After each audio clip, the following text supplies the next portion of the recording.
오늘은 중동 지역 최대 언론사인 알자지라의 한류 관련 특집 기사를 가져와 봤습니다. 그 제목은 K-드라마 열풍 뒤에 숨은 비밀은 무엇이며 과연 이 열풍은 꺾일까? 알자지라에서 이 정도 수준의 심층 기사가 나온다는 건 그만큼 중동 지역에 한국 대중문화에 대한 관심도가 높다는 것을 의미하겠죠. 잘 아시겠지만 알자지라는 카타르 도하에 본사를 두고 있으며 중동 지역 전역을 커버하는 보도 전문 매체입니다. 오늘 소개드리는 기사인 한류 열풍의 현재와 그 이유, 우리가 걱정하는 부분, 걱정해야 할 부분까지 잘 짚고 있습니다. 많이 축약했음에도 기사가 상당히 길어서 2회에 걸쳐서 나누어 소개드리겠습니다. 베이징 청년보 기자들이 중국과 아시아 전역에서 높아지는 한국 엔터테인먼트의 인기에 놀라 한류라는 용어를 만든 지 거의 25년이 지난 지금 한류는 전 세계적으로 폭발적인 인기를 누리고 있다. 이라크에서 인도, 멕시코, 모로코에 이르기까지 한국 드라마는 시청자들을 사로잡았다. 또한 여기에 더해 수십억 달러의 투자금도 유치하며 더 많은 드라마를 제작하고 있다. 최근 일부 연구자들은 한국 드라마가 서구 중심의 초국적 대중문화에 상당한 반향을 일으키고 있다 라고 주장하기도 했다. 2021년 오징어 게임의 놀라운 성공만큼 국제적인 인기를 끌었던 드라마는 역사상 없었다. 오징어 게임은 확실한 승자였으며 넷플릭스에서 가장 많이 시청한 시리즈다. 이런 프로그램의 인기 상승은 방탄소년단 같은 K-팝 음악과 밴드부터 기생충 같은 오스카 수상 영화에 이르기까지 한국 문화가 광범위하게 확산되는 인기에 물결을 타고 있다. 그렇다면 K-드라마가 전 세계에서 블록버스터급 히트를 기록할 수 있었던 비결은 무엇 때문일까? 그리고 그 미래는 어떻게 될까? 짧게 이야기하면 그 대답은 간단하다. 전문가들은 대체로 고품질의 스토리텔링을 말한다. 이것이 여러 지역에서 통하고 특히 여성의 공감을 불러일으키는 방식으로 스마트하게 전달된다는 것이다. 넷플릭스와 같은 스트리밍 플랫폼의 역할도 무시할 수 없다. 이런 플랫폼들은 과거엔 K-드라마를 접할 수 없었던 시청자들에게까지 이를 선보였기 때문이다. 그러나 이러한 성장 모델에는 한계가 있다. 한국의 창조 산업이 주의를 기울이지 않는다면 한국이 낳고 있는 위대한 꿈 자체가 위축될 수 있다.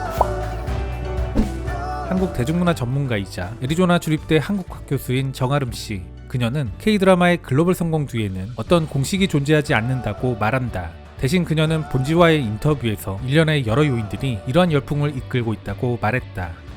재밌는 스토리에 담긴 사회문화적 이슈, 능숙한 연기와 디자인, 수백만 명이 시청할 수 있는 접근성 높은 플랫폼, 시청자의 공감을 불러일으키는 메시지가 바로 그겁니다. 하지만 스탠퍼드 대학의 신규 교수는 이 모든 것들은 스토리텔링의 질을 뛰어넘을 수 없다 말한다. 드라마의 콘텐츠 자체가 좋다는 게 중요한 요인이라 생각합니다. 한국은 사람들이 관심을 갖는 주제에 대해 시선을 유도하고 몰입하게 만드는 데 능숙해졌습니다. 그는 많은 드라마가 한국 문화와 사회에 특화된 이슈를 다루고 있다 말한다. 그럼에도 불구하고 그는 한국 드라마는 전 세계 시청자들에게 어필할 수 있는 보편적인 메시지도 동시에 담고 있다고 전했다. 예를 들어 오징어 게임은 한국뿐 아니라 전 세계 다른 지역에도 영향을 미치는 사회경제적 불평등, 자원을 둘러싼 경쟁, 신분 상승에 대한 열망, 인종과 성별 간의 권력 역학 관계 등을 다루고 있습니다. K-드라마와 한국 영화를 아우르는 트렌드, 즉 사려 깊고 캐릭터가 중심이 되는 인간적인 이야기를 전개함으로써 제작자와 감독은 언어의 장벽을 허물 수 있었다. 지난 2020년 비영어권 영화 최초로 오스카 작품상을 수상한 기생충. 이 작품은 불평등, 빈곤, 계급투쟁의 문제에 초점을 맞춘 날카로운 스토리텔링으로 시청자들에게 큰 반향을 일으켰다. 텍사스 대학에서 박사과정을 밟고 있는 노현정 씨는 말한다. 드라마 속 인간의 감정이 매우 섬세하게 그려집니다. 그녀는 동시에 K-드라마는 한국과 전 세계 시청자들이 흥미를 가질 만한 다양한 주제를 제공한다 말한다. 실제로 로맨스, 스릴러, 공포, 데스게임, 모험, 코미디, 액션, 전쟁, 판타지와 공상과학 등 취향에 맞는 K-드라마들이 있다. 한국 문화 콘텐츠의 성공은 각기 다른 곳에서 다른 이유로 이루어집니다. 예를 들어 전통적으로 보수적인 사회에서 급격한 변화와 싸우고 있는 인도나 중남미에선 사회적 문화적 공감대가 형성되어 있을 수 있죠. K-드라마는 인도 발리우드나 중남미 텔레노벨라와 비슷한 점도 많기 때문에 이런 곳에서 K-드라마가 성공한 것은 그리 놀라운 일이 아닙니다. 미국도 점점 더 다양해지고 있으며 K-드라마가 제공하는 다양한 문화와 경험을 중시하는 경향이 있습니다. 오징어 게임은 후기 자본주의에 대한 잔인한 비판을 담고 있다. 또한 넷플릭스 역사상 5번째로 많이 시청한 비영어 드라마인 더 글로리는 한국의 학교폭력 문제를 다루고 있다. 4위를 차지한 지금 우리 학교는 한 고등학교에서 발생한 좀비 바이러스 사태를 다룬 작품이다.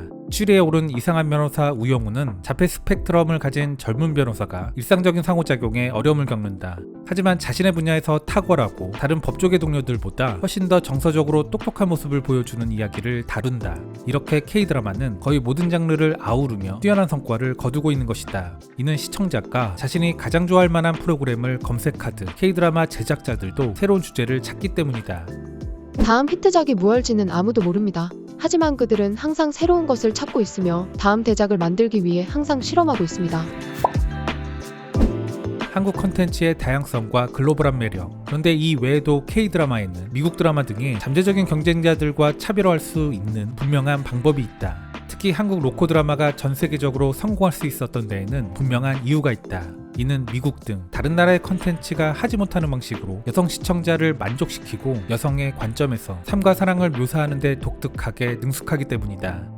로맨스를 소재로 한 시리즈가 전 세계적으로 인기를 끄는 이유는 여성의 시선에 맞춰 제작되기 때문입니다. 반면 헐리우드는 남성의 시선이 더 강하죠. 어떤 면에서 이는 놀라운 일이 아니다. 한국 드라마 산업의 압도적인 다수가 여성이며 다양한 장르의 드라마 제작에 참여하고 있기 때문이다. 일부 추산에 따르면 한국의 여성 시나리오 작가의 비율은 90%에 육박하지만 미국에선 전체 감독, 작가, 프로듀서 및 기타 제작진 중 여성은 27%에 불과하다. 신 교수는 한국 드라마가 전 세계적으로 잘 나가는 또 다른 이유도 있다고 설명한다. K드라마는 시각적으로 매우 매력적인 경향이 있습니다. 보는 재미가 있고 미국 드라마가 일반적으로 하지 않는 방식으로 미적 디테일에 신경을 씁니다. 신 교수의 말에 부합하는 한 예가 바로 오징어 게임의 경비원과 참가자들의 의상이다. 참가자들이 착용하는 녹색 운동복은 이 시리즈의 독특한 요소다. 이와는 대조적인 경비원들은 빨간색 점프슈트와 으스스한 펜싱 마스크를 착용하고 있다. 이 의상은 큰 인기를 얻어 시리즈 방영 이후 2년 연속 할로윈을 지배했다. 오징어 게임의 의상은 시각적으로 시선을 사로잡고 단번에 알아볼 수 있습니다. 더 글로리 같은 드라마에 부여한 캐릭터들은 최고급 의상을 입고 등장하죠. 그리고 글로벌 투자자들이 K드라마에 투자하기 위해 줄을 서면서 작품의 질은 더욱 향상될 것이다. 산업이 성장하고 있고 제작사의 규모도 커지고 있습니다. 그리고 산업 자체가 매우 활기차고 창의적인 분야죠. 여기에 경쟁이 치열한 것도 한국 드라마가 좋은 평가를 받는 이유 중 하나입니다. 일본 기업이 초기 투자자였고 그 뒤를 이어 중국 기업이 투자했다. 중국 스트리밍 플랫폼인 아이치이는 이런 투자가 얼마나 수익성이 높은지를 증명했다. 그들은 인기 한국 드라마 별에서 온 그대의 방송 라이센스를 약 60만 달러에 확보하고 1억 달러 이상의 수익을 올렸다. 이러한 성공을 본 다른 중국 투자자들이 뒤이어 드라마 제작비를 지원하고 초록뱀 미디어, 김종환 프로덕션 등 한국 제작사의 지분을 대거 매입하기도 했다. 하지만 이런 진출은 K드라마를 형성하는 새로운 지배 세력에 비하면 미미한 수준이다. 바로 넷플릭스. 별에서 온 그대의 라이센스 60만 달러, 우리 돈으로 약 8억 원, 그런데 수익은 1억 달러 이상, 즉 우리 돈으로 1300억 이상. 해외 매체의 입장에서는 한국 드라마 투자의 놀라운 성과와 잠재적 가치를 말한 것이지만 우리 입장에선 뭔가 매우 아깝다는 생각이 들기도 합니다. 사실 넷플릭스도 마찬가지죠. 작년 미국의 LA타임즈는 넷플릭스는 헐리우드의 파업으로 인해 한국의 작가와 제작진에게 눈을 돌리고 있다. 하지만 그들도 착취당하고 있다고 느낀다. 라는 제목의 기사를 낸 적이 있는데요. LA타임즈는 넷플릭스 내부 문서에 따르면 오징어 게임으로 9억 달러 이상을 벌어들였다. 이는 한국 작가이자 감독 황동혁 없이는 가능하지 않았던 일이라며, 그러나 황동혁 감독은 명성을 제외한 그 어떤 것도 얻지 못했다 라고 보도하기도 했습니다. 제 채널에서 꾸준히 제기하고 있는 문제지만 이에 대한 근본적이고 핵심적인 부분은 바로 IP, 즉 지식재산권의 넷플릭스 기속입니다. 리스크를 감수한 투자자에게 그만한 수익, 더 많은 수익을 안겨주는 건 어찌 보면 당연한 부분일 겁니다.